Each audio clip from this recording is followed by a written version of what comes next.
बच्चों, आज हम लेसन नंबर 2 की रीडिंग करेंगे। लेसन का नाम है नीलम परी।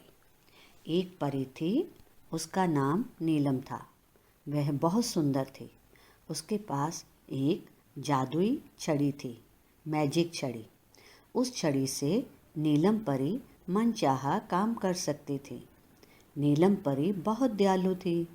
वह सबको मदद करती थी।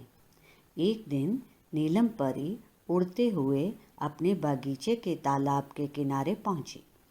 वहां एक अकेला बच्चा रो रहा था। नीलम परी उसके पास गई। उसने बच्चे से उसका नाम व रोने का कारण पूछा। बच्चे ने कहा, मेरा नाम मिंटू है। मैं अपने भाई बहन के साथ मेला देखने जा रहा था। रास्ते में मुझे यह सुंदर बगीचा दिखा।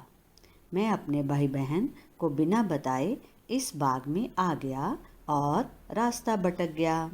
मुझे अपने भाई बहन और मम्मी पापा के पास जाना है, पर मुझे अपने घर का रास्ता नहीं पता। ये कहकर वह और जोर से रोने लगा। नीलम परी ने मिंटू के सिर पर हाथ फेरते हुए कहा, मैं एक परी हूँ और ये बगीचा भी मेरा ही है। पहले तुम कुछ खा लो, फिर तुम्हारे भाई बहन को ढूंढेंगे और तुम्हारे घर पर भी चलेंगे। मिंटू ने कई तरह के फल खाए। कुछ फल अपने भाई बहन के लिए भी ले लिए। फिर नीलम परी का हाथ पकड़कर आसमान में उड़ने लगा। कुछ देर उड़ने पर बागीचे की दूसरी ओर मिंटू के भाई बहन उदास बैठे हुए दिखाई दिए। वे दोनों वहीं उतर गए। मिंटू अपने भाई बहन से मिलकर बहुत खुश हुआ। वे भूखे थे। मिंटू ने उन्हें फल खाने के लिए दिए और बिना बताए जाने के लिए माफ़ी मांगी। उन दोनों ने उसे माफ़ कर दिया। फिर फल खाए। ऐसे स्वादिष्ट फल वे पहली बार खा रहे थे। फिर नीलम परी ने अपनी छड़ी हवा में घुमाई। वहाँ पर एक उड़न खटोला आ गया। सभी उसमें बैठ गए। परी का आदेश पाते ही उड़न खटोला उन्हें लेकर मेले में पहुँच गया।